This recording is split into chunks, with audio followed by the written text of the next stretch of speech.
Hey everyone, it's Tobes, and welcome to your second monitor.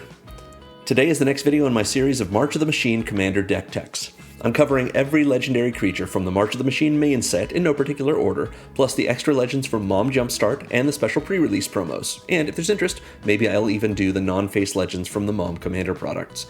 So if you have a request for a March of the Machine Commander you'd like to see me build, or a way you want to see me build it, let me know in the comments below.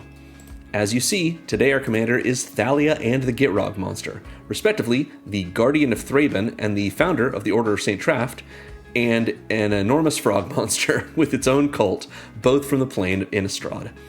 When the Phyrexians invaded, they upset the poor Gitrog's peaceful life of having cultists bring it food to keep it placated. The invaders polluted its lake, ruined its meals, and finally came after it directly. Being a frog, the Gitrog knew what to do in a boiling pot, so it escaped to Thraben. There, it witnessed Thalia practically soloing a bunch of Phyrexians, and it realized this was a human who could bring it food without succumbing to these gross, oily invaders. So it rescued her, and the two shared a wordless moment. Thalia understood the Gitrog would let her ride it. Her battle experience told her how valuable this would be, and her warrior's senses led them to cut a swath through the Phyrexians. We assume Thalia made it out alive, because the Gitrog sure did, having apparently developed a taste for being ridden. Hey, whatever you're into. Before we get into the deck tech, let's go over my deck building template. I like to build my decks around my commander. I want to show off why it's such a cool card, and this is a really cool card, and what it can do for me in the command zone. So whatever it asks of me, I put 30 cards toward doing. That's our game plan. It's what we try to do at the table and how we try to win. 30 more cards go toward supporting that game plan in the form of card advantage, acceleration, and interaction. I usually run 1 or 2 sweepers just to clear the board if it's needed, sometimes more if it would play into the game plan, sometimes none at all, but I always keep to my floor of 38 lands, and we have more than 38 in this deck, so I can make sure I always hit my land drops and I can cast my spells. So let's talk about our team-up commander. Thalia and the Gitrog monster is a 4/4 legendary human frog horror for 1 and Abzan mana, a white, a black, and a green. It has First Strike and Death Touch. Together, it lets us play an additional land on each of our turns. It forces our opponent's creatures and non-basic lands to enter tapped, and whenever it attacks, we have to sacrifice a creature or land, and then we draw a card. So if you're wondering, well, what if we don't have any other creatures and we're out of lands? Well, then we have to sacrifice Thalia and the Gitrog monster. How does it eat itself? Great question. So I actually have a Thalia and the Gitrog monster brawl deck that I was inspired to build when I got a fancy art version of this card after the pre-release. That version of the deck is focused on 2 things, just like the characters in the art. It's half Landfall and half Aristocrats. It's pretty fun, but when I sat down to brew this in paper, I found it just didn't work. Not the same, at least. The reason is because there are so many more options in the Commander card pool than Arena has to offer, and so I was able to really emphasize the lands matter angle. So I did, and I ended up with not 2 foci, but 3. I'll explain. So our commander wants to attack. I think it was LSV who pointed out that a 4/4 with Death Touch and First Strike can really only be profitably blocked by 5 4/4s, since it'll kill the first 4 before the others can kill it. And when our commander attacks, we need to feed it a creature or a land, so we want to have plenty of both. Obviously, losing our lands doesn't feel great, so how do we solve for that? Well, we run more lands than usual, of course. And if we're running so many lands, why not go heavily into Landfall, so we can be rewarded for all those lands? Thalia and the Gitrog even let us play an extra land each turn, so we'll be doubling up on those triggers. And add in some ways to get our lands back from the graveyard, and we've got a stew going. But our commander can't really protect itself from interaction. In fact, Thalia makes our opponent's creatures and non-basics come in tapped, which slows our opponents down and annoys them, thus drawing more ire. And the Gitrog doesn't contribute any kind of evasion beyond the pseudo-evasion of Death Touch, so we can't count on a commander damage win. Therefore, we need to take a page from Thalia's days as a Cathar and go wide, filling up the board with tokens or even earthbent lands, giving us ways to continue applying pressure if our commander gets knocked down. Luckily, some of our Landfall cards contribute to this, either by creating tokens when they hit the battlefield, or by making tokens repeatedly when our lands do. There's a nice overlap to this with our commander as well, since we can feed those tokens to the Gitrog rather than sacking our lands. There, our board is wide. but it isn't tall. As inspiring as Thalia is at the vanguard of our forces, she can't make an army of 0/1 plant tokens into a serious threat. Enter our third theme, counters. We have cards that let our creatures enter with counters, cards that put counters on our whole team at our end step, cards that let us use them as a mana sink so we can hand out counters when we need them, and even cards with landfall triggers that give us more counters. Now we can feed our board, or feed it to our commander, whichever we need most at the moment. And it doesn't end there. We have a complicated land base to give us access to diverse mana sources without needing fixing, like Chromatic Lantern or Dryad of the Elysian Grove. We have recursive effects to return our lands, but also the creatures we've lost to the Gitrog's hunger. We have a fun sub-theme of clues as a reference to the Shadows block origin of Gitrog and the version of Thalia that he's paired with here. And we also have a little bit of life gain, just as a treat. And treats are a big deal to the Gitrog monster. I can only imagine how it must feel for Thalia to saddle up and charge into battle atop it. The Gitrog's deafening, guttural croak has to be terrifying, and even more so is its endless appetite. But as with any good knight and steed combo, I imagine she forms a bond with it. She can feel its huge muscles moving against her legs, responding to her intentions as they fight off the Phyrexians together. She starts to see those invaders the way the Gitrog does, less as foes and more as prey. Her grimace at each grisly victory becomes a grin that grows more manic with each stomp and chomp. Her hair is askew, her posture is zealous, and her crazed laughter rivals Gisa's. This partnership may have begun with her frog friend as the fearsome one, but now no one can deny the frightful sight of Mr. Toad's Wild Rider. You'll enjoy this deck if you like creating synergies of multiple strategies that come together as one, or if you like starting the game with your friends afraid of your commander so that you can show them the truth. They should be afraid of the rest of your deck too. So, as usual, this Moxfield list that we're going over today is linked in the video's description.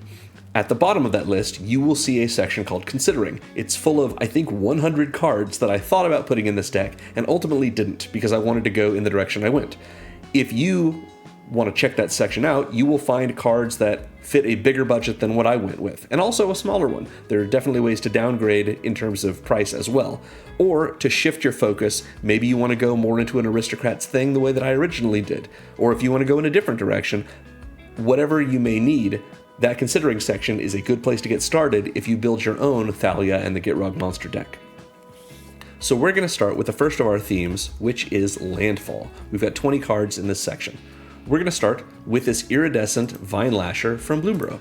For a single black, we get a 1/2 Lizard Assassin with a landfall ability. Whenever our lands come in, this creature deals 1 damage to target opponent. So we just get to ping someone. But the Vine Lasher also has Offspring for 2 generic mana, meaning if we pay this when we cast it, it will enter, and when it enters, it will make a 1/1 token copy of itself, which is basically the same thing as it. Yeah, I know that 2 toughness is a lot more than 1 when it comes down to it, but a 1/1 that also pings our opponents, not bad. So we essentially get 2 pings for 3 mana rather than 1 ping for 1. That's pretty good. We've got to run Bloodghast in a landfall deck. Double black for a 2/1 Vampire Spirit that cannot block, but it has haste as long as an opponent has 10 or less life. Sometimes that's relevant. Most importantly though, Bloodghast has landfall. We can return it, whenever we have landfall, we can return it from the graveyard to the battlefield. So Bloodghast is in this deck as a great sacrifice target for the Gitrog. We feed the Bloodghast to our commander, draw our card, and then post-combat, we play a land, and then we get the Bloodghast back. Or we just wait till next turn to play a land and get the Bloodghast back. Doesn't matter if we've, maybe we've already made our 2 land drops for the turn, that first turn. Next turn, we've got a land in hand, we play it, we get the Bloodghast back. It's not going to attack anyway, it doesn't matter. We're going to just eat it again. So being able to repeatedly eat it and get it back with our landfall, pretty sweet. Druid class is next. This is a class enchantment. So it comes in for 1 and a green, and it has this first level 1 ability. At sorcery speed, while it's level 1, which it always will be, we can level it up to level 2 for 2 and a green. Once it is level 2, at sorcery speed, we can pay 4 and a green to level it up to level 3. And whatever level it has, whatever level it's at, it has that ability and every ability below it. So at level 2, we have the first ability, which is Landfall, gain a life. And We can play an additional land each of our turns. That stacks with our commander, so we could play a total of 3 lands if we have both the Druid class and Thalia and the Gitrog monster out. And at level 3, we will get a reflexive trigger that makes one of our lands into a creature with haste and power and toughness equal to the number of lands we control. That is still a land. Now, if that land dies, it dies. It can be targeted with anything that can kill a creature, as long as it doesn't say any non-land permanent, because it's still a land. So we can still tap it for mana, but it might also be just something really big we can use to block with, or we can just even eat with Thalia and the Gitrog monster. I assume Thalia is not eating these lands, but you never can tell. Next is Lotus Cobra. Expensive card, monetarily, but very useful in our deck. 1 and a green for a 2/1 snake with Landfall, make a mana. Just whenever a land you control enters, add 1 mana of any color. Really excellent in this deck because we have a bunch of lands that come in tapped. So playing those, normally we wouldn't be able to get any value out of them that turn, but the Lotus Cobra lets us put a mana into our pool as soon as we play those lands. So it's like we tapped them right away. We don't get to hold on to that mana, like playing a tap land pre-combat and then wanting to use the mana post-combat. It's not something we can do, but it's still very nice for us. And if we get a land that's not tapped, we get the Lotus Cobra trigger and we can tap the land, so it's like it tapped for 2 that turn. Pretty great. Next, we have Roaring Earth. I know there's a Final Fantasy version of this that some people might think is better, but I think Roaring Earth is great. For 1 and a green, we have an enchantment with Landfall. It's Landfall, put a 1/1 counter on target creature or vehicle you control. We do have a vehicle in this deck, so we could put it on there, but generally this is 2 mana so that all of our Landfall triggers come with a free counter. That sounds great. We can also, however, channel it, meaning while it's in our hand, we can pay X and double green and discard it to put X 1/1 counters on one of our lands, which becomes a 0/0 green spirit creature with haste that's still a land. So it'll be a 0/0, but with all those counters on it. So it is, I suppose, possible for us to pay just double green with X equals 0, put no counters on one of our lands, make it into a 0/0 spirit creature with haste and no counters, and then it will immediately die. We could do that if we wanted to. I don't know why we would, but anyway, the channel ability is very nice, but generally we're playing this for its landfall ability. Next we have Springheart Nantuko. Love this card. 1 and a green for a 1/1 enchantment creature insect monk with Bestow for 1 and a green. Bestow means we can cast this as a creature, and if we do, it's a 1/1. Or we can cast it as an aura, and it will be an aura on the stack, and it will enchant one of our creatures. If it does, that enchanted creature gets +1/+1.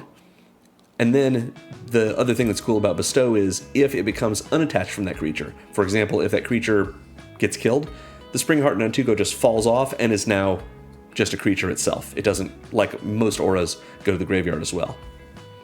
So it also has a landfall ability, which essentially means this. Pretend that the Nantuko is enchanting a creature. Whenever we have landfall, we get to pay 1 and a green, and if we do, we make a token copy of that creature that it's attached to. If we choose not to pay that 1 and a green, instead, we make a 1/1 insect creature token. Also, if the Nantuko is not attached to something, the landfall trigger just makes that 1/1 insect. It essentially always makes a 1/1 insect unless it's an aura and we pay 1 and a green when land comes in which case, instead of the insect, we'll be making a copy of the creature it's enchanting. We probably don't want to do that copy thing if it's enchanting a legendary creature, because of course we'll have to legend rule one of them away, but putting this on something like a Scoot Swarm is just making things meaner for everyone. So yeah. Next is a Courser of Krufix. 1 and double green for a 2/4 enchantment creature, Centaur, that says we play the game with the top card of our library revealed. So this isn't just we can look at it, it's face up. All of our opponents can see it. And we're allowed to play lands from the top of our library, and whenever we play a land, we gain a life. Pretty good. Just a little bit of life gain for us, but also a little bit of understanding of what's coming for us, whether it's being able to play those lands off the top of our library or knowing what we're going to draw thanks to our commander. Next we have Earthbender Ascension. This is from the recent Avatar set. 2 and a green for an enchantment that when it enters, we Earthbend 2. Earthbend means one of our lands becomes a 0/0 creature that is still a land. And we put X counters on it equal to the amount of we earthbend. So with this, we would make one of our lands into a 0/0 with 2 counters on it. The only thing that's special beyond that about earthbending is whenever that land is destroyed or goes to exile, we then return it to the battlefield tapped under our control. So it doesn't go away forever if it goes away at all. Pretty nice. Meaning we'd be able to get another landfall trigger out of it if it happens to die. Or if we happen to eat it with Thalia and the Gitrog. Yeah, so Earthbend Ascension comes in and we Earthbend 2, and then we Rampant Growth. We search our library for a basic, put it on the battlefield tapped, and shuffle. So for 3 mana, we're doing the classic get a Rampant Growth effect plus something else. And the something else in this case is we Earthbend one of the lands that we already had in play. That's pretty good. But we don't stop there, because it has a landfall ability. Whenever we have landfall, we put a quest counter on Earthbender Ascension. Quest counters don't have an inherent mechanical meaning, they're just used by Earthbender Ascension. And whenever we do put that quest counter on it, if that is the 4th or later quest counter, we also put a 1/1 counter on one of our creatures, and that creature gains trample until end of turn. So this is a source of fodder for us, because we can make a land into a creature that we can sacrifice if we really needed to. It's a source of ramp for us, because it finds us a basic and puts it into play, and it's a source of pump and evasion for us. So much going on with Earthbender Ascension, and it's just great. We do have to get landfall 3 times in order to get 3 quest counters on it before it starts doing this part, but every time after we have 3 counters on it, we're going to be able to get this, and that's pretty great. Next up is Retreat to Hagra. This is one of the old BFZ enchantments. 1 and a black for an enchantment with landfall. Either target creature gets +1/+0 and death touch until end of turn. Not usually what we're going to use it for. Usually we're going to say each opponent loses a life and we gain a life. A little bit of life gain for us, but more importantly, it turns our lands into, it's not damage, it's loss of life, but it feels like direct damage. So just draining our opponents every time we play land, and we've got a lot of land to play in this deck. I mentioned the scoots. Here they are. For 2 and a green, we have a 1/1 insect that says landfall, make a 1/1 green insect creature token. It's the same thing that Springheart Nantuko makes. Unless the land we play gives us 6 or more total lands. In which case, instead, we make a copy of the Scoot Swarm. The reason that's different, because the Scoot Swarm itself is a 1/1 green insect, is that the Scoot Swarm has this ability. The copy does as well. So if we have the Scoot in play and 5 lands, we play our 6th land, we get a new Scoot. We play our 7th land, since our commander lets us play 2 lands every turn, and now we have a total of 4 Scoots, the original and 3 copies, since that 2nd land triggered the original and the copy it made the first time. There are always more Scoot bugs. This card gets out of hand at the table, which is a great thing. It means that our opponents have to try and deal with the Scoot Swarm before it gets too big, which is why it's often good if we have our commander in play and then 5 lands in play and 2 lands in hand with our Scoot. We play our Scoot when we can go ahead and start dropping lands.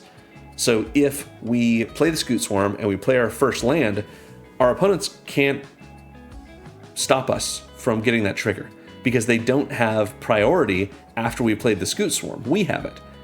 And they don't get priority when a land hits the battlefield, because that's a special action. It doesn't use the stack. The landfall trigger on the Scoot Swarm uses the stack. So while it's true they could destroy the Scoot Swarm with that trigger on the stack, we're still going to get the copy of the Scoot. And so if we have a 2nd land to play, then that copy will make a copy of itself, and now we have a total of 2 Scoots with the original in the graveyard. So they've really got to stop us somehow if they want to stop these Scoots. It's possible to do, obviously. They're just 1/1s, but they will get out of hand. Next up is Tireless Provisioner. 2 and a green for a 3/2 Elf Scout with landfall. Whenever a land we control enters, we make a food token or a treasure token. So food, we can crack it for life if we want to. Treasure, we crack for mana. So this is a great way for us to do a little bit of ramping beyond just all the lands we're playing, which may be helpful to us, at least in the short term. And the foods don't hurt it either. We also have the original Tireless creature, Tireless Tracker. 2 and a green for a 3/2 Human Scout with landfall, Investigate. which means make a clue token. Clues are artifacts that if we pay 2 and sacrifice them, we draw a card. We do not have to tap them. And the Tireless Tracker says whenever we sacrifice a clue, we put a 1/1 counter on the tracker. So great. This is a repeatable way of drawing cards, even though we do have to pay for them. It's not hard to do, since the way we're getting those clues is by playing lands, so we just tap the lands for them. Next is Emeria Angel. This is 2 and double white for a 3/3 angel with flying that says Landfall, make a 1/1 bird with flying. Pretty good. Get some birds. These tokens are easy to eat easy to feed to the Gitrog rather, or we can just pump them up with our counters, and we have a bunch of flyers that we can swing in with. That's pretty good. We're not running Retreat to Emeria because Felidar Retreat is just better for the same cost. And it's pretty cheap since it was reprinted in Foundations. 3 and a white for an enchantment with Landfall, choose 1. Either make a 2/2 white cat beast creature token, or put a 1/1 counter on each of our creatures, and they all gain vigilance until end of turn. Thalia and the Gitrog monster as a vigilant, death-touching, first striking 4/4. Pretty good. I'm sorry, as a 5/5. Next we have the Necrobloom for Modern Horizons 3. So this is the same cost as our commander, 1 a white, a black, and a green. This is a 2/7 plant, legendary plant in fact. Remember that this is a plant. It has a landfall trigger, which is make a 0/1 green plant creature token. But if we control 7 or more lands with different names, then instead we make a 2/2 black zombie creature token. So pretty sweet being able to get 2/2s, and all we need is a bunch of lands with different names, and we have a lot of lands in this deck that we can make. And even if we don't get the zombies, we get plants, which we can easily feed to our commander or put counters on. That's not terrible. However, the Necrobloom also gives all of the lands we have in our graveyard Dredge too. Dredge is a crazy mechanic. What it means is, if we would draw a card for any reason, if there's ever an effect that lets us draw a card, instead, we can take one of our lands in our graveyard and put it back in our hand and then mill 2 cards. So we're putting 2 cards from the top of our library in our graveyard as a way to sort of, quote, draw that land in our graveyard rather than drawing from the top of our library. That's what Dredge is. I know it's bizarre, but it's very powerful. It puts things in our graveyard, which maybe is important to us. We have a way to get our lands out of our graveyard, so if we're dredging lands into it, we could just dredge them again with our additional land drops, get them into our hand, or we can get them out in other ways. Necrobloom is really cool.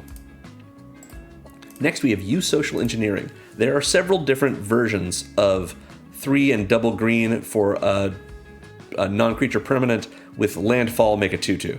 This one is an enchantment that makes a 2/2 colorless robot artifact creature token, but there's also Zendikar's Royal, which makes a 2/2 elemental, or Chocobo Racetrack, which makes a 2/2 bird that itself has Landfall, get +1/+0 until end of turn. I like Use Social Engineering better than I like Chocobo Racetrack, which by the way is an artifact rather than an enchantment, particularly because it has Warp for 1 and a green. Warp means we can cast it for 1 and a green, and if we do, at the end step, we exile it, and we have permission to cast it for its full price from exile on a later turn. So this lets us, if we have some lands in hand, but we don't want to spend 5 mana, or we don't have 5 mana to spend yet, we can pay 1 and a green, play a couple of lands, get our triggers here and some robots, and then Use Social Engineering will go away, and we'll just recast it later on, preferably the next turn when we've already just played those lands. So yeah. Next is Maha, Rediguard Protector from Kaldheim. This is 2 a green and double white for a 2/3 legendary human warrior that gives all of our creatures +1/+1. I had this tagged as an anthem early on, but we don't have any other cards that made it into the deck that are anthem effects, and I didn't want to lump it into like a pump section since counters are important to us. So this is just something she does, which is nice because it means her landfall trigger of making a 1/1 white human warrior creature token means she's also making them 2/2s, essentially. She's a 5 mana green permanent that makes 2/2s. Much like use Social Engineering or Chocobo Racetrack or Zendikar's Royal, they're just only 2/2s while she's in play thanks to her Anthem effect. But in any case, being able to make more 1/1s, that seems pretty good. Next is Primeval Bounty. This card it's very expensive, but it gives so much for what it does. I'm sorry, very expensive not in terms of currency, but in terms of mana. It's 5 and a green for an enchantment that says whenever you do something, get something. Whenever you cast a creature spell, make a 3/3 green beast creature token. When you cast a non-creature spell, put 3 1/1 counters on a creature you control. And Landfall, gain 3 life. So when our lands hit the battlefield, we gain life. When we cast any spell, we either get more creatures or more counters. Pretty great. Also great is Rampaging Baloths. 4 and double green for a 6/6 beast with trample that makes a 4/4 beast whenever our lands enter. So slightly bigger than the things that we're getting from Primeval Bounty, and it's a little more fragile than Primeval Bounty because it's a creature, so it's susceptible to more removal, but it's a 6/6 trampler for 6, and that's a Colossal Dreadmaw. That sounds good. And now we have Avenger of Zendikar. 5 and double green for a 5/5 elemental that when it enters, we make a number of 0/1 plant creature tokens equal to the number of lands we control. That might be quite a lot. And it has landfall. Whenever land enters, we can put a 1/1 counter on each plant we control. So that means if it comes in and we've got 7 lands, we've made 7 tokens. So we play our lands, and now all those tokens get counters. But it's each plant. Now, notice the Avenger itself is not a plant. But the Necrobloom is. The Necrobloom's already a 2/7, so it blocks quite well. Imagine having the Avenger hit and dropping 2 lands. Now the Necrobloom is a 4/9. That's crazy. And it's surrounded by all these little 2/3s because we put 2 counters on all of our other plants. So yeah, Avenger of Zendikar, a lot of fun in many decks, and this is no exception. So that is our landfall section. We're going to go now to our section about tokens, which I've called fodder. These are things that we can sacrifice for our commander. We've seen the Iridescent Vinelasher. It's in this section because it has offspring. It can make a token copy of itself. We probably don't want to feed it to our commander, but we sure could. Bloodghast isn't a token, but we can feed it to our commander, so it's here. Druid class does make a land into a token. It's not really like fodder in that way, but it also lets us play more lands on our turns, which is more of a ramp effect, but we call it fodder as well because we can feed those to our commander. Springheart and Tuco also can make tokens, whether they're those insects that our commander can eat or copies of whatever it's enchanting. Tolls of War from the Avatar set is next. A white and a green for an enchantment that when it enters, we make a clue. So it's like Investigate, but it's not keyworded as such. And whenever we sacrifice a permanent during our turn, we make a 1/1 white ally creature token, but only once each turn. So if we sacrifice a clue, if we sacrifice any permanents that are creatures or lands that we've fed to our commander, Tolls of War gives us another token that we can keep for the next turn if we want to eat that. And if we eat that, this doesn't say when you sacrifice a non-token permanent. So we get our ally, we eat our ally next turn, we get another ally. Continues to work. Also, amazing moment in the show with Monk Gyatso surrounded by all these Fire Nation soldiers. Next up, we've seen Earthbender Ascension. It earthbends one of our lands, which it was already fodder, but I just want to indicate that this is a good thing for us to sacrifice since we could eat any land and it goes to the graveyard, but if we eat an earthbent land, it will go to the graveyard and immediately come back tapped because that's what earthbending does. So worth doing for us. Next, from Edge of Eternities, we have Horizon Explorer. This is Edge of Eternities Commander, pardon me. For 2 and a green, we get a 2/4 Insect Scout that makes all of our lands enter untapped. So this is a replacement effect, as is every effect on a land that says this land enters tapped. So we can apply those effects in whatever order we want. So we choose to apply Horizon Explorer last. So those lands that are tap lands are now untapped lands. Our dual lands that just enter tapped and have no further effect might as well be original duels that don't enter tapped. So Horizon Explorer is very powerful for us. In addition, it says whenever we attack a player, which we are going to be doing as much as we can with our commander, we make a lander token. A lander token is an artifact that if we pay 2, tap, and sack it, we get 2 rampant growth. Search our library for basic, put it on the battlefield tapped, and shuffle. So those are great. And this is in this section because I'm not sure why. Let's take it out of this section. It's not really helping us fodder-wise. It's just ramping us because it gives us faster access to our tap lands and makes those lander tokens. So yeah. Anyway, lots of fodder anyway. Next is Tesa. Oh, we've already seen the Scoot Swarm, but they are here because, yes, we can make plain old insects with them and sacrifice those, or we can make copies of the Scoot, and it doesn't matter if we sacrifice them, we're just going to make more.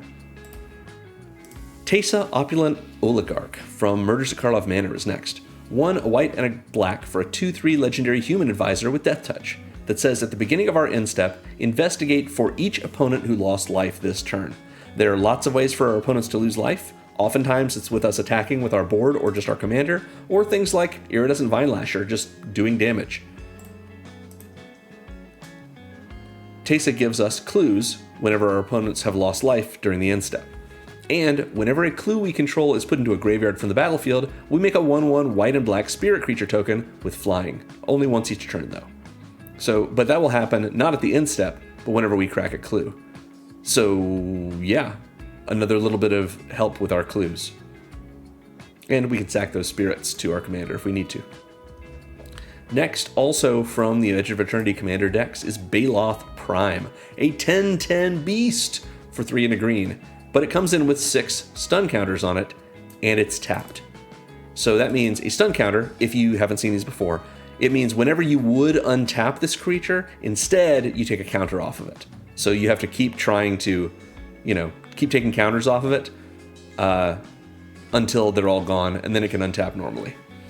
But the Baloth Prime says whenever we sacrifice a land, we make a tapped 4/4 green beast creature token, and we untap this Baloth, which means we take a stun counter off it as long as it has any. But if it doesn't have any, it just untaps anyway, and we get a tapped beast, which we could use or we could eat, whatever we need.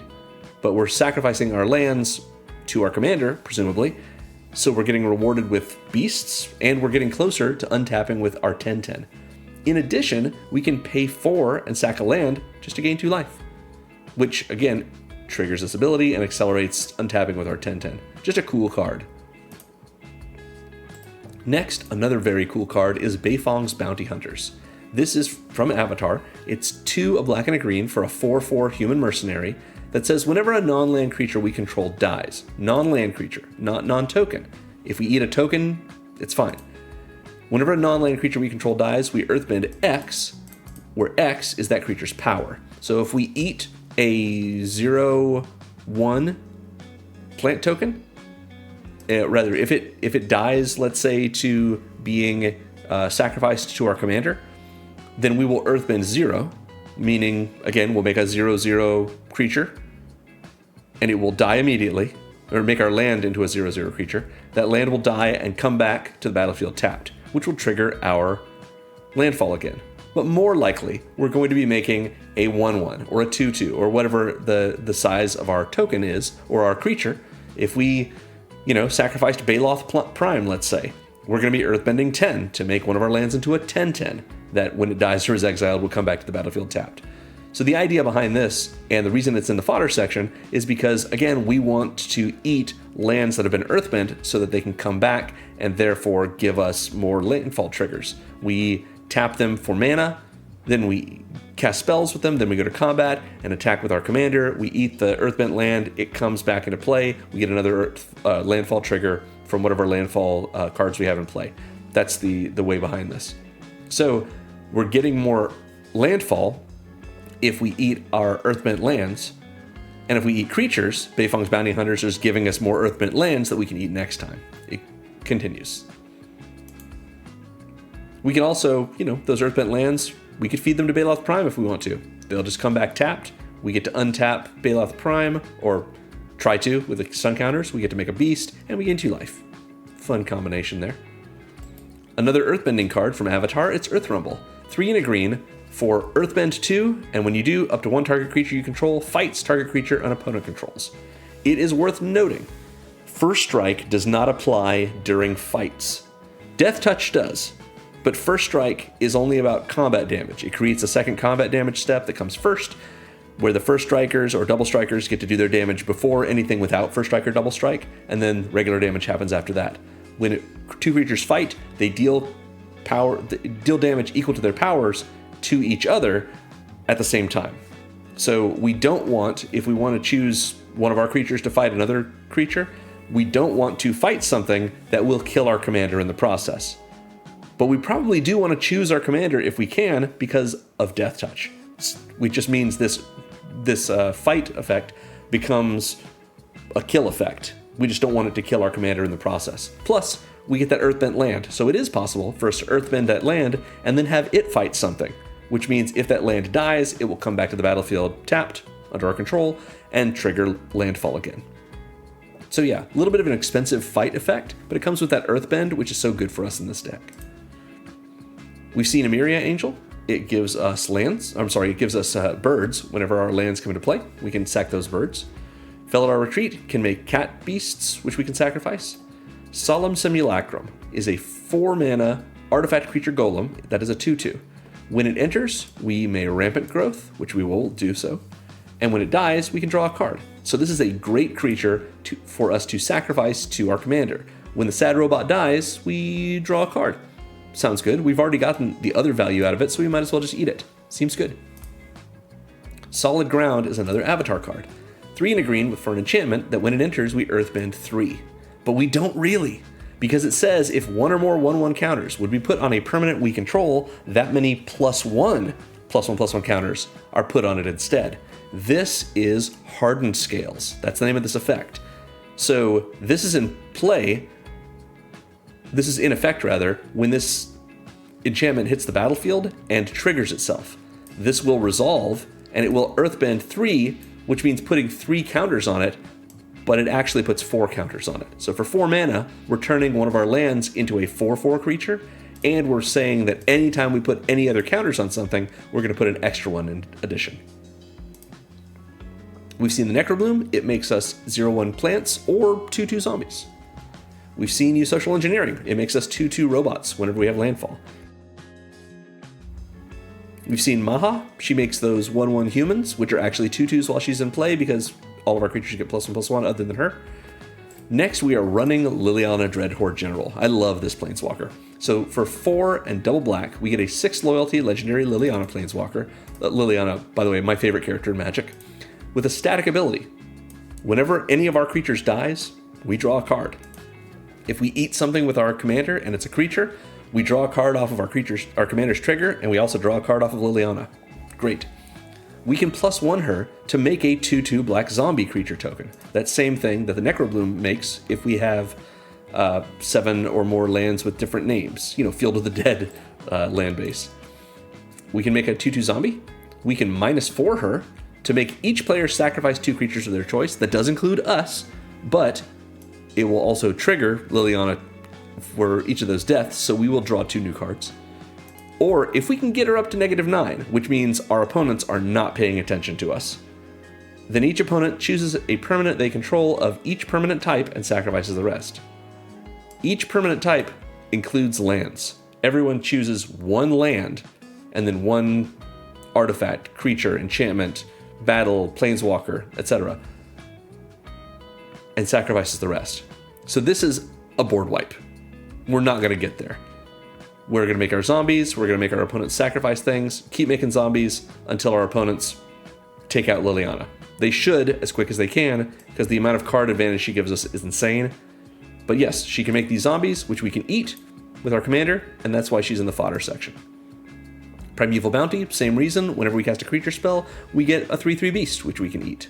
Rampaging Baloths, when we have Landfall, we make a 4/4 beast. And Avenger of Zendikar makes a whole bunch of plants when it enters based on the number of lands we have in play. So that is our fodder section. The last big part of our game plan are those counters I talked about. So not as many cards in this section, but we've seen plenty of them already. Roaring Earth, for example, it's just 1 and a green for an enchantment that puts counters on our creatures or vehicles whenever we have Landfall. Bioengineered Future is another Edge of Eternity's card for 1 and double green. It says when this enchantment enters, we make a lander token, which we've already talked about, And each creature we control enters with an additional +1/+1 counter on it for each land that entered the battlefield under our control this turn. So the idea is Bioengineered Future wants us to play our lands prior to casting our creature spells, which is not hard for us. And we get the ability to play multiple lands each turn, not just with our commander's ability and the other ways that we have, like Druid class, to play an additional land each turn, but also we can have our ramp effects, like these lander tokens that we sacrifice. They'll put lands into play. It doesn't say the number of lands that we played this turn, but the lands that entered under our control. So, for example, Earthbender Ascension, Rampant Growths us. If we actually cast Rampant Growth, it Rampant Growths us, and it counts toward that for all the extra counters that our creatures that entered this turn are going to get on them. Earthbender Ascension, just mentioned it. It gives us a counter whenever we have a landfall trigger once it already has at least 3 counters on it. Trommel Seymour's Butler. This is from the Final Fantasy Commander product. 2 and a green for a 2/3 legendary elf advisor that says each other non-token creature we control enters with an additional 1/1 counter on it. Just does. It doesn't have to have lands interplay the way that Bioengineered Future does. In addition, we can pay 1 and tap it to proliferate a number of times equal to the number of non-token creatures we control that entered this turn. So proliferate means we choose any number of permanents or players, not just the ones that are ours, but we can choose our opponents, we can choose our opponents' things, whatever. And the number of times we proliferate is the number of extra counters we put on those cards of each type of counter. So for example, if we have Baloth Prime and we had it enter with an extra 1/1 counter on it, it's going to come in with a 1/1 counter and 6 stun counters. If we proliferate Baloth Prime, which we do not have to do, we get to, every time you proliferate, you get to choose the permanents. But if we choose to proliferate Baloth Prime, it will get an extra 1/1 counter and it will get an extra stun counter. We don't get to choose the types of counters, we only just get to choose which permanents are being proliferated, and it will add 1 counter of every type, or 1 more counter of every type of counter on that card. It is worth noting, though, we can proliferate the quest counters on Earthbender Ascension, so we don't have to make a whole bunch of landfalls in order to get it up to where it needs to be. However, adding more counters to it does not trigger it, which means putting more quest counters on it won't let us then put 1/1 counters on our creatures, because putting 1/1 counters on our creatures is part of this landfall trigger. It doesn't happen simply because we got a quest counter, it happens because land entered and we had a certain number of quest counters. So Trommel is a way for us to get 1 counter on our creatures when they come in, and eventually add more counters to our creatures. The ones that came in that turn at least. Next is Barren Steppe Siege. 2, a white, and a black for an enchantment that's when it enters we have to choose Abzan or Mardu. If we choose Abzan, then at the beginning of our end step we put a 1/1 counter on each creature we control. That's very powerful. It's a 4-mana version of this effect, is just extremely strong. We can also choose Mardu, which is at the beginning of our end step. If a creature died under our control this turn, each opponent sacrifices a creature of their choice. This is a very powerful ability, but in our deck we want to choose Abzan, which is appropriate because that's the color combination that our commander is. So yeah, this is a way for us to get counters on all of our creatures, including our token creatures, which, for example, Trommel doesn't put those counters on. Drix Fatemaker is next, another Edge of Eternity's card. A 3/2 Drix Wizard for 3 and a green. When it enters, we put a 1/1 counter on a creature, and all of our creatures with 1/1 counters have trample. As long as the Fatemaker's in play, 1/1 counters means the creature that has them has trample. Pretty good. In addition, just like we've seen before with Use Social Engineering, we can warp this in for 1 and a green. So it comes in, it puts a counter on something, for as long as it's in play, all of our creatures with counters have trample, then it goes into exile, and we can cast it on a later turn for 3 and a green, at which point it will enter and put another counter on something, and the trample effect will come back into play.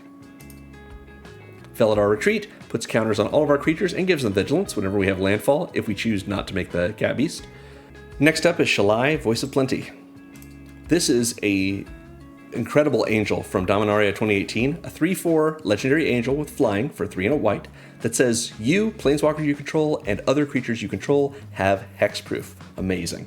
Incredible protection. It does not give Shalai herself hexproof, but all of our other creatures get it, plus our planeswalkers, of which we have 1, is Liliana, And we have it, so our opponents can't target us with like a lightning bolt. Pretty cool. In addition, she's our best mana sink in the deck, because we can pay 4 and double green, to put a 1/1 counter on each creature we control. Just do that at instant speed, muck up combat math, make our creatures better able to block. Sounds fun.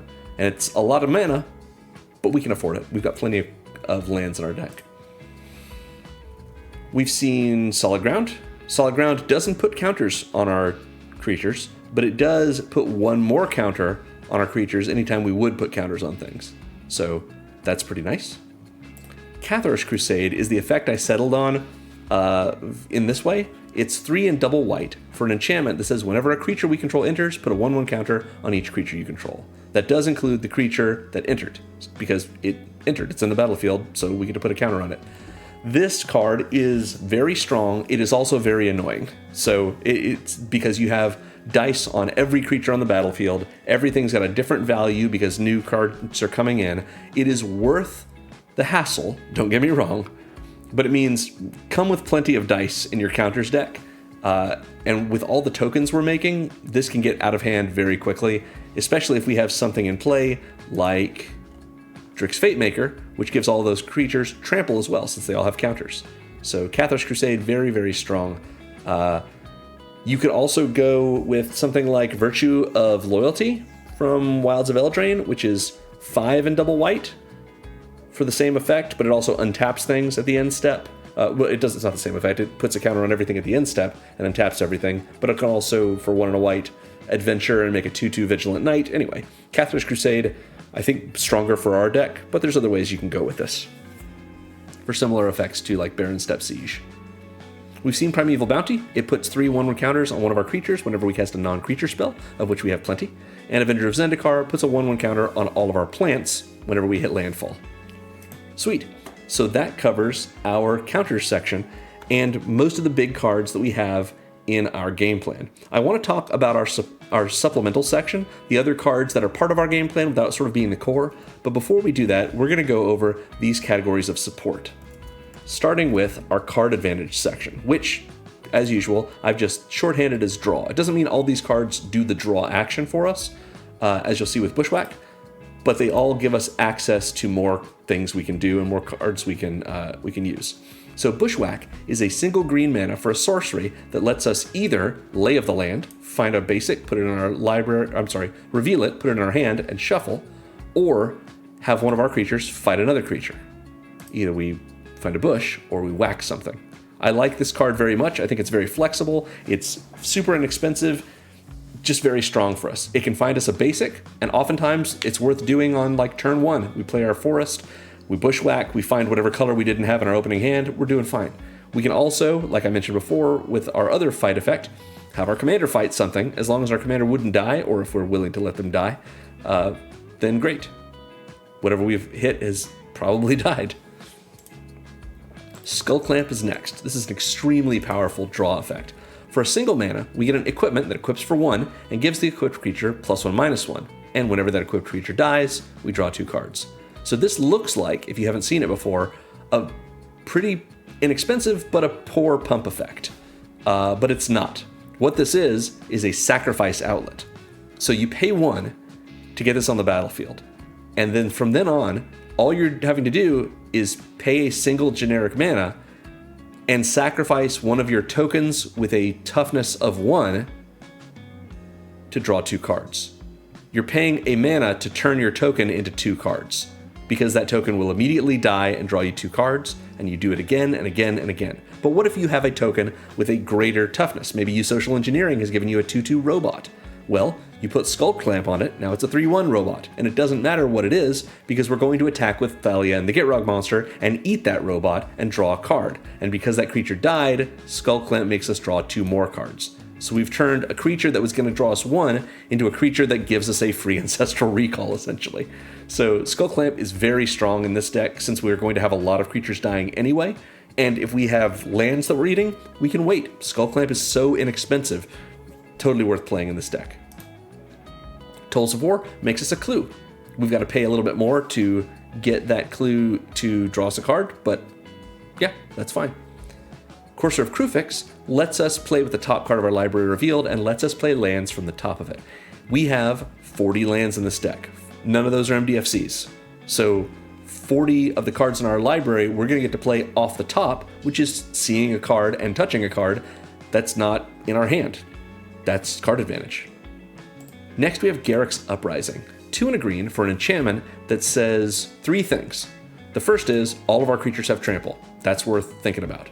The other 2 effects draw us cards. When Garruk's Uprising comes in, if we have a creature power 4 or greater, we draw a card. Our commander is a 4/4. So if our commander's in play, when we play the Garruk's Uprising, we will draw a card.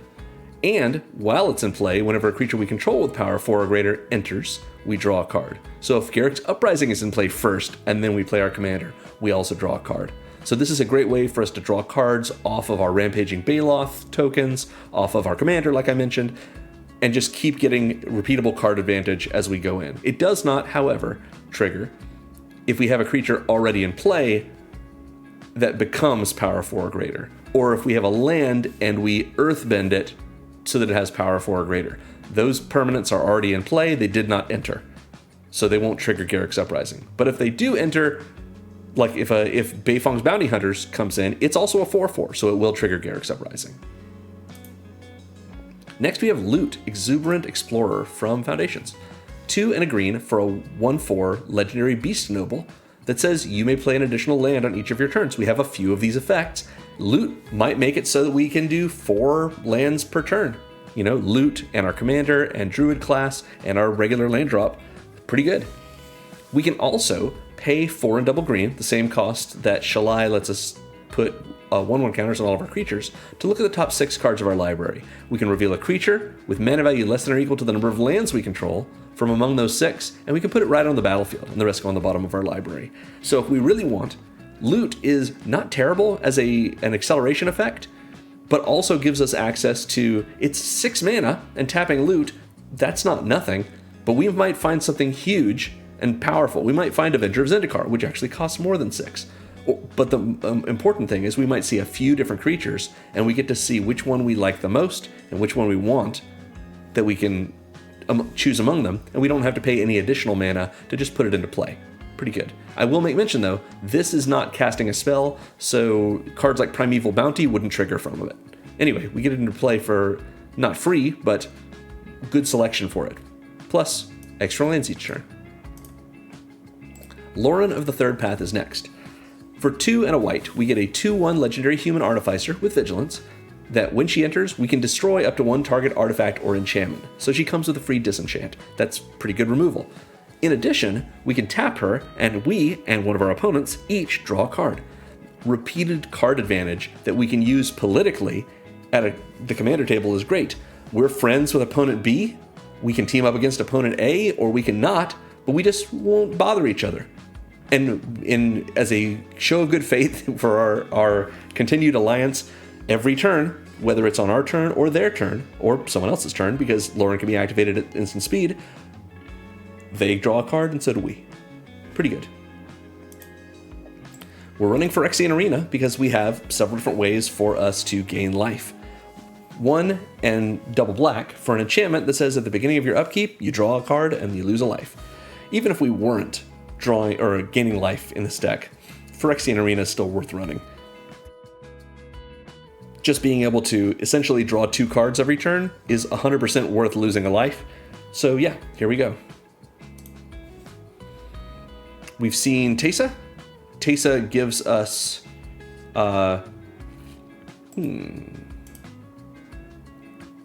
Teysa lets us investigate if we have an opponent that lost life during each of our end steps. So great. Making clues, like I mentioned before, with Tolls of War, means we have to pay extra to get our repeated, to get our card advantage off of it. But Teysa makes those clues every turn, assuming we've had an opponent lose life during our turn. So we get to repeatedly draw more cards from her. Doesn't matter that we have to pay 2 mana, we're going to have plenty of mana to do it. The same is true of the Tireless Tracker. Tireless Tracker makes us a clue every time we get Landfall, so we're willing to pay for those as well. Sad Robot draws us a card when it dies, and Liliana Dreadheart General lets us draw cards every time one of our creatures dies, which is going to be happening a lot more, hopefully, than most times you would want it to. So that is our card advantage section. Let's talk about acceleration, which I've coded as ramp here, just to shorthand it. So of course we're running Soul Ring. It's a single generic mana for an artifact that taps for 2 colorless. It's the symbol of the format. It's incredibly powerful. Yes, even though we have so much land and so much ramp, we're running Soul Ring. You ought to. Arcane Signet, that's true for it as well. It's a 2 mana rock that taps for 1 mana of any color in our commander's color identity. So in this deck, white, black, or green. For 2 mana, perfectly fixing our mana is great. This is like a rampant growth to find a tri-land. Of course we're going to do this. Druid class at level 2 lets us play additional lands on each of our turns. That's good acceleration. We're running Farseek as our rampant growth. For 1 and a green, we get a sorcery that lets us search for a plains, island, swamp, or mountain, even though in this deck we don't have any mountains or mountains or islands. And then we get to put that card onto the battlefield tapped and shuffle. This is better rampant growth because it lets us find a dual type land. If we find something that is a swamp or a plains, but it's also a forest, then we've just gotten green mana when we sort of specifically can't by this wording. So it does come in tapped, but a lot of our lands come in tapped. Not a big deal. Farseek is very strong. We're not running Nature's Lore in this deck because we just didn't need it. So we're running the less expensive version. Felwar Stone is great. This is sort of like a mirror to Arcane Signet. 2 generic mana for an artifact that makes 1 mana, if we tap it, of a color that a land an opponent controls could produce. So this comes in untapped and taps for mana. It may not make the mana we want, but what's the likelihood that we're playing against only blue and or red decks? Not very high. Even if all this does is produce white mana or black mana for us, it's still something we can put toward our generic mana costs. It's 2 mana and it comes in untapped. And if one person's playing green and it's commander, someone else is going to be playing green, and one person's playing black, then this makes 2 of our colors, and that's pretty great. Lotus Cobra, of course, gives us a mana every time lands hit the battlefield under our control. That's what we want. Bioengineered Future gives us a lander token when it comes in, so we do have to pay a little extra to do it, but we can do it anytime we want at instant speed and get that rampant growth effect.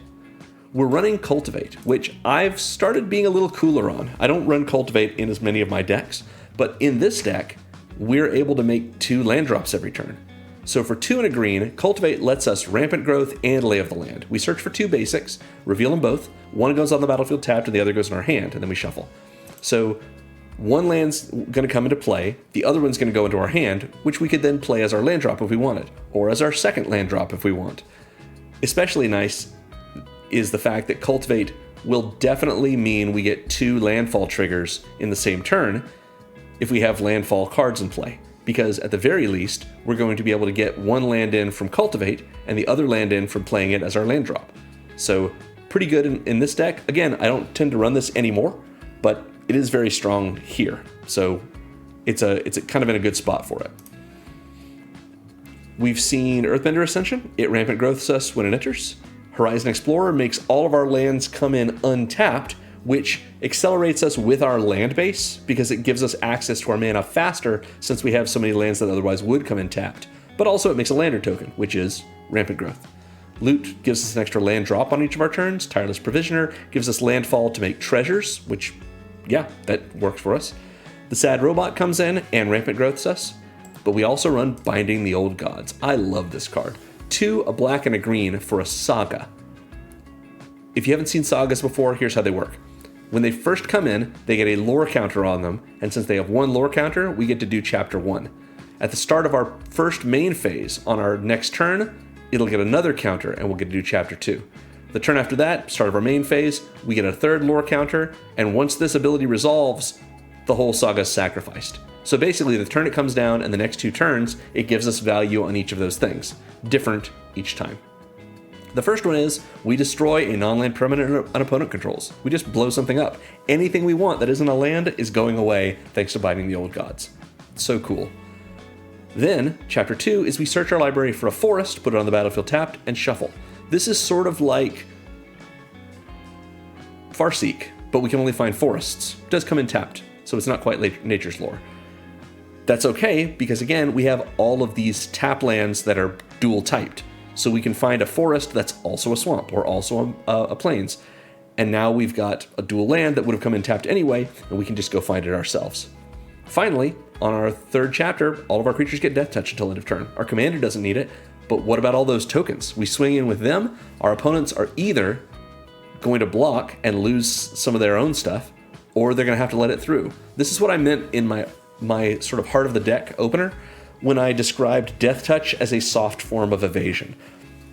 Commander players have so much life, a lot of the times they're willing to just, take the damage because they don't want to lose their creatures to Death Touchers.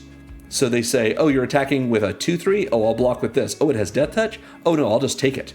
Which means we've gotten past their creatures because they don't want to lose their creatures to the Death Touch, even if it would also kill our creatures, simply because they want to keep their stuff and they've got plenty of life to throw around.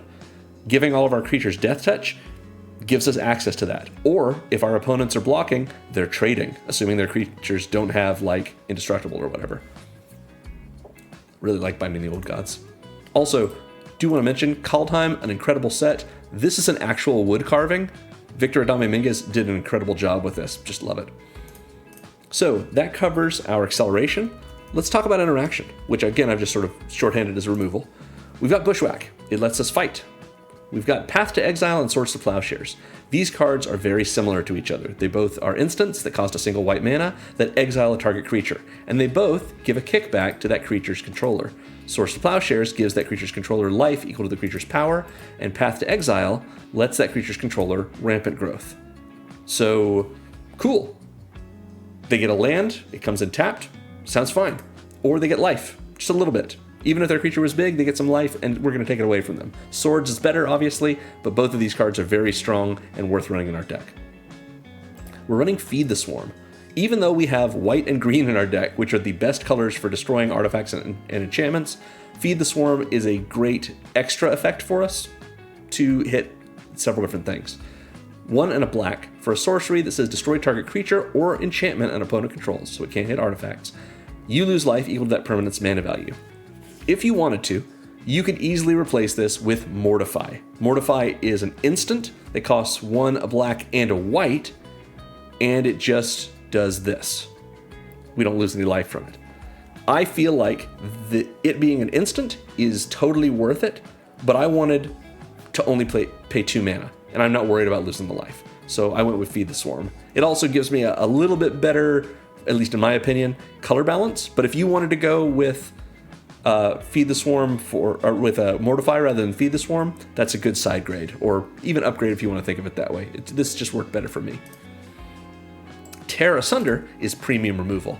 1 and a green for an instant that exiles an artifact or an enchantment. But it also has Kicker for 1 and a black, meaning we could cast it and pay 2, a black and a green, so the same cost as Binding the Old Gods. If we do that, instead of exiling an artifact or an enchantment, we exile any non-land permanent instead, which again is better than Binding the Old Gods' first chapter, which just destroys a non-land permanent. So Tear Asunder is upgraded Naturalize, 1 and a green to destroy an artifact or an enchantment because Tear Asunder exiles instead, or it's upgraded Putrefy, upgraded Binding the Old Gods, whatever you want to think of it as, just very strong removal, still very inexpensive. Emergency Eject is my favorite sort of Generous Gift variant. Generous Gift can hit lands as well, and Emergency Eject can only hit non-land permanents. So the real comparison to this is Midnight, or Stroke of Midnight, there you go, which is also like Generous Gift, 2 and a white. And it also Stroke of Midnight also destroys a non-land permanent, but it gives the controller a 1/1 human. Emergency Eject gives them a lander token, which they have to pay for to even activate, and then they get that basic tapped. So this is slower and less able to block, than a 1/1 token. So this instant version of killing anything other than a land, because I'm not worried in the power level of my decks about killing people's lands. This works the best for me. I'm a big advocate of Emergency Eject. Just don't get to see people playing it that much. I like it. Lauren comes in and she disenchants something, destroys an artifact or an enchantment. Binding the Old Gods destroys a non-land permanent an opponent controls when it enters. Earth Rumble is another fight spell, and Liliana can force everyone, including us, to sacrifice 2 creatures. Pretty good. We are running 2 Wrath effects. One, as we've already discussed, is Liliana. She can, if she's able to get to this, it counts as a Wrath even if it's not likely to happen. What we're actually running as our Wrath is one of my very favorite sweepers in the game. It's Settle the Wreckage. This is 2 and double white for an instant that says exile all attacking creatures target player controls.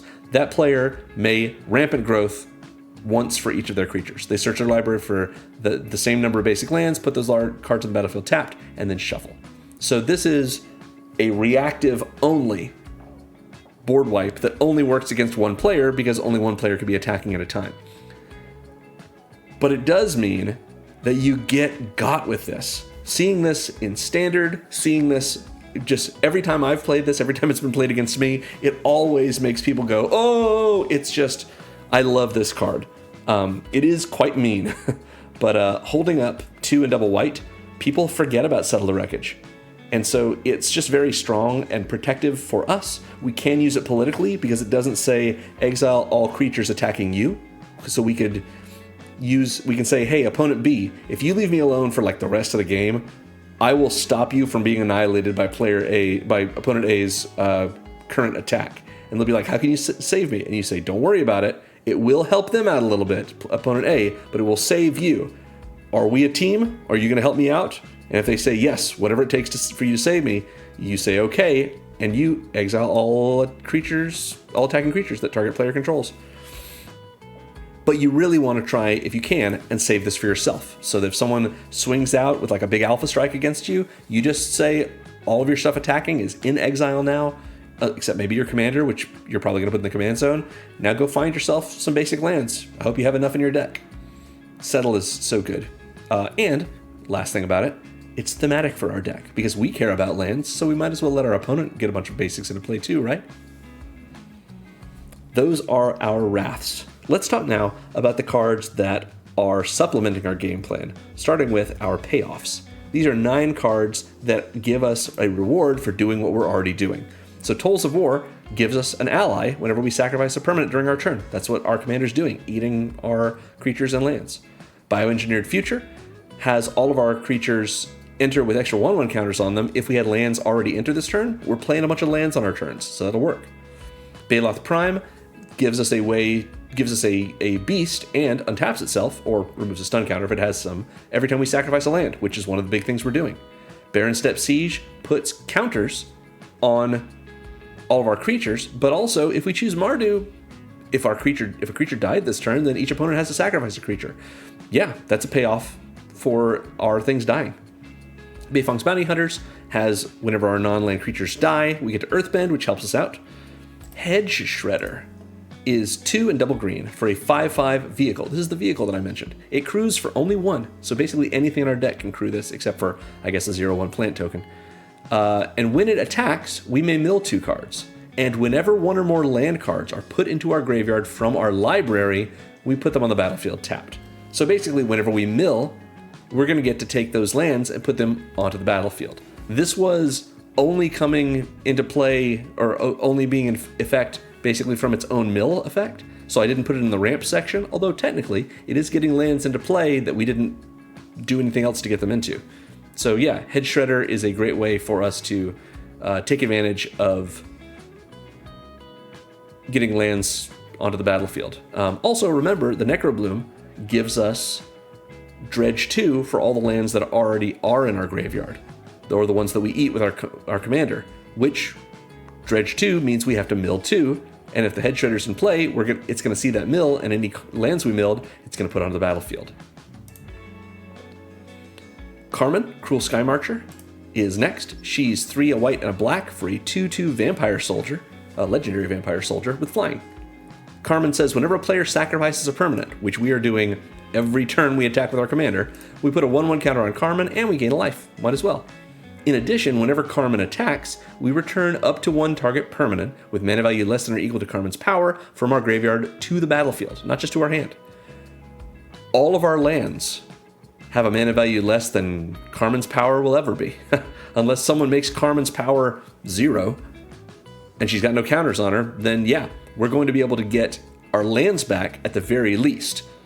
But we might be able to get other cool stuff back too as Carmen gets bigger and our other things go to the graveyard that are just permanents. Maybe we can get our commander back. In any case, Carmen gives us a benefit from sacrificing our permanents, which we're already doing. Similarly, Mazarek, Kral Death Priest, is 3, a black and a green for a 2/2 flying legendary insect shaman that says whenever a player sacrifices another permanent, we put a 1/1 counter on each creature we control. That includes Mazarek himself. So pretty sweet. This is all players, by the way, not just us. So when we sacrifice one of our creatures or lands to Thalia and the Gitrog monster, all of our creatures get counters. When we sacrifice a clue, all of our creatures get counters. When one of our opponents sacrifices one of their creatures, or a treasure, or a food token, all of our creatures get counters. Mazarek will absolutely get out of hand with the way that Magic works these days, especially in our deck. Finally, Liliana, of course, gives us the payoff that whenever one of our creatures dies, we draw a card. We're going to have a lot of creatures dying. So those are our payoffs. Let's talk now about evasion cards. We've seen all of these already. Yeah, Earthbender Ascension, when it triggers and has enough quest counters to put a 1/1 counter on one of our creatures, that creature gains trample until end of turn. Drix Fatemaker gives all of our creatures with 1/1 counters on them trample, and Garruk's Uprising just gives all of our creatures trample anyway. That's how we get past our opponent's defenses. We are running a protection section as well, which is pretty small. Shalai protects us by giving everything that's a creature, a planeswalker, or just us that we control hexproof, other than herself, of course. Settle the Wreckage protects us in a pretty cool way by being a board wipe that only works against an opponent who's attacking, so we don't have to worry about their attack. And we're also running the Swifties. Swiftfoot Boots are 2 generic mana for an equipment that equips for 1 and gives equipped creature hexproof and haste. We put this on our commander, and now they are a little bit protected. They have haste, which might be relevant to us if we get the boots out before we get them out. But most importantly, they have hexproof, which is what we want them to have. Those are our protection sections, or protection cards. We're also running a few cards that are recursive. So let's talk about these. We've seen the Bloodghast. It can bring itself back to the battlefield from the graveyard whenever we have our landfall trigger. We've got Head Shredder, which can bring our lands that hit the graveyard from our library back to the battlefield tapped. Carmen can bring any of our permanents back as long as it has mana value less than or equal to her power whenever she attacks. Undergrowth Recon is 1 and double green for an enchantment that says at the beginning of our upkeep, we return target land from our graveyard to the battlefield tapped. So this is pretty sweet. It gives us a guaranteed way to hit landfall triggers every turn. And if we have a land that is a tap land, essentially what we do is we eat that land every turn with our commander, and then it comes back at the start of our next upkeep. And we just keep doing that. That land is never going to make mana for us unless, of course, we've got something like our Lotus Cobra in play. And even then, it would only make mana during our upkeep. But we've sort of dedicated that land as a forever source of landfall rather than being able to make mana for us. And that's pretty worth it for all the ways we get good stuff out of landfall. Imagine getting a guaranteed landfall every upkeep plus any land drops you make when you have a Scoot Swarm in play. I think that's worth it. Finally, we have Conduit of Worlds. 2 and double green for an artifact that lets us play our lands from our graveyard. Of all the Crucible of World effects we can run, this one was the least expensive when it came to cost. That was less difficult or less easy to remove than some of the creatures that we could have played, or an actual Crucible of Worlds. In addition, Conduit of Worlds lets us tap it and choose a non-land permanent in our graveyard. And if we haven't cast a spell this turn, we can cast that card, and if we do, we can't cast any additional spells. We can only activate this as a sorcery. So essentially, what all this means is, if we have a permanent card in our graveyard, and we are okay with that card being the only spell we cast this turn, either before or after we cast it, we're allowed to cast it this turn. We still have to pay for it, but we get it back. So this is a great way for us to get back Thalia and the Gitrog monster, and we've got lots of ways to get value from things that aren't us casting spells, just all of our landfall triggers and so forth. So that is all of our spells in our deck. As usual, we're going to go over our land base now. And in this deck, it's kind of complicated, but it's not too bad. So we're running 16 basics, 3 plains, and you'll see why in a moment, because we've got about an even split between white and black cards, 4 swamps, and 9 forests, because we've got a lot of green in our deck. But we are running maybe a little bit more white and black than we should in terms of our proportionality. We could be heavier on green and a little lighter on these, because I wanted to make sure that we are able to cast Thalia and the Gitrog monster pretty reliably on turn 4, if not a little earlier. Almost certainly turn 4. We could do turn 3 sometimes, but if we can get turn 4, that's what we want. So we've got to be able to fix our mana for that, and that's how this works. Also, I chose Midnight Hunt lands because it lets us play with the Pumpkin Plains. So we're running 2 bicycle lands, Festering Thicket and Scattered Groves. They both work the same way. They are both typed duels. Festering Thicket is a swamp and a forest. So if we use Farseek to look for a forest, or to look for swamp rather, we can find Festering Thicket, which will come in tapped because it always comes in tapped, and also Farseek makes the land we find come in tapped. But it can tap for a green as well because it's a forest. So finding a dual land of these bicycle lands is great, but it's sort of of the 3 kinds of dual lands we have in this deck, this is our second priority. It's not our top priority, and it's not our last one, because Festering Thicket, if we have it in hand, we can cycle it for 2 generic mana. So we pay 2, discard it, and draw a card.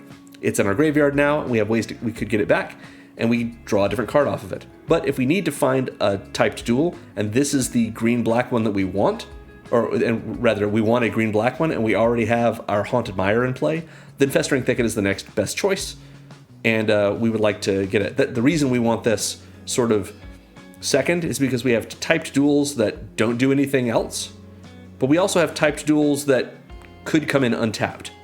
So this is, in my opinion, sort of in the middle of the road, but it might be the best ones for us to get into our hand rather than fetched. So in any case, Festering Thicket is one of our typed duels. It is a tap land. Scattered Groves is exactly the same thing, but it's a forest plains, except rather than a swamp forest. So different colors that we need. And of course, we've got an emphasis on green, so we've got both of those green ones. We're running all 3 check lands. Check lands are a dual land that, it taps for one of 2 colors. It doesn't have basic types, and it enters tapped unless we control one of the types that matches the colors that it taps for. So Isolated Chapel comes in tapped if we don't control a plains or a swamp, and it taps for white or black. But remember, if we have a Festering Thicket, it is a swamp. A Scattered Groves is a plains. So Isolated Chapel will come in untapped if we have either one of these in play, or of course, any of these plains and swamps that are basics. The same is true of Sun Petal Grove with forests and plains. It makes green and white. And Woodland Cemetery for swamps and forests. It makes black and green. With our 16 basics, we're running 7 typed duels. So that's 23 of the cards in our library, which could make the check lands come in untapped. We're running 5 fixing lands. Obviously, we're going to run Command Tower. It is an untapped land that taps for 1 mana of any color in our commander's color identity. That's the same as Arcane Signet, if you want to think of it that way. So this is an untapped tri-land. It makes white, black, and green for us. Yeah, we got to run that. Similarly, we're running Path of Ancestry. It is a tapped land with the same text as Command Tower. So even though it's tapped, it's making all of our colors, so we want to run it. In addition, if we use its mana to cast a creature spell that shares a type with our commander, we scry 1. Our commander is a human frog horror. So we don't have any other frogs or horrors in the deck, but we do have 5 other humans, and of course our commander shares types with itself. So if we use Path of Ancestry to cast Thalia and the Gitrog monster, we'll get that scry as well. We're running Exotic Orchard, which if Command Tower is Arcane Signet, Exotic Orchard is Felwar Stone as a land. It's an untapped land that makes mana that of any color that a land an opponent controls could produce. So that means if any opponent has a land that taps for all 5 colors, or that if they have an Exotic Orchard, then ours taps for any color that one taps for, which is any of the types that we have in play. So yeah. We're running Crozen Verge, which is a tap land that taps for colorless, or we can pay 2, tap, and sack it to search our library for a forest or plains, put those on the battlefield tapped, and then shuffle. So this looks like a double rampant growth, but it's a forest, not a basic forest. And same thing for the plains. So we can find our tapped duals with this, or our dual typed cards. So even though this comes in tapped, we have to pay to do all this, and these cards come in tapped, it is us making 1 land drop and getting 2 lands into play, which also, those lands come into play and trigger Landfall the same way that this did. So this is ramp on a land, even though it's slow. Worth running in our deck. Speaking of ramp on a land, we've got Temple of the False God. I know not everyone's into this card, but it's an untapped land that taps for 2 colorless mana. It's a soul land, like Soul Ring. It's just we can't tap it unless we have 4 other lands or more. So it's got to have 5 lands in play, including itself. So if we have 1 basic in our hand, in our opening hand, and Temple of the False God, not a good keep. But we got 40 lands in this deck, and a lot of ways to play multiple lands in a turn, a lot of ways to ramp. Temple of the False God is going to be powerful for us, and it could be powerful as early as, what, turn 3? Turn 4?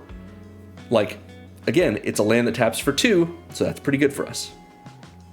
Speaking on that note, I'm not running any bounce lands in this deck, because oftentimes we're sacrificing our lands, but bounce lands would be fun to play, something we're thinking about. We're running 3 pain lands though. Brushland, as an example, is an untapped land that taps for colorless, but we can also tap it for green or white if we're willing to let it do 1 damage to us. The way this normally plays out is we normally just end up tapping it for colorless. And if we really need to tap it for a color, it's worth that damage because it means we're getting 1 of 2 colors from an untapped mana source that, you know, we've got plenty of life. We'll be fine even if we spend, 4, 6, even 8 life over the course of the game because it's fixed our mana perfectly. We wouldn't have used it for that mana source otherwise. All of these work the same way, they're just different colors. Brushland is green and white, Caves of Quellos is white and black, and Land of War Wastes is black and green. Yeah. Next are the Tango lands. These are similar in colors to these bicycle lands. Tango lands are called that because it takes 2 to tango.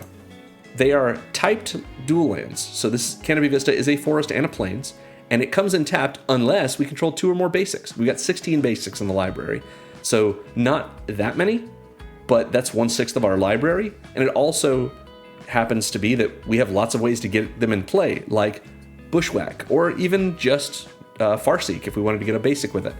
The likelihood of Farseeking, or rather of being able to get Canopy Vista into play when we have 2 basics, it's not low.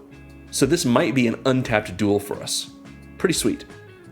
So yeah, Canopy Vista makes green and white. Vernal Fen is a swamp forest that makes black or green. Works for us. These are what I think of as, if we're fetching them somehow that isn't Farseek, or that isn't something that would make them come in tapped, this is the thing that I want to go find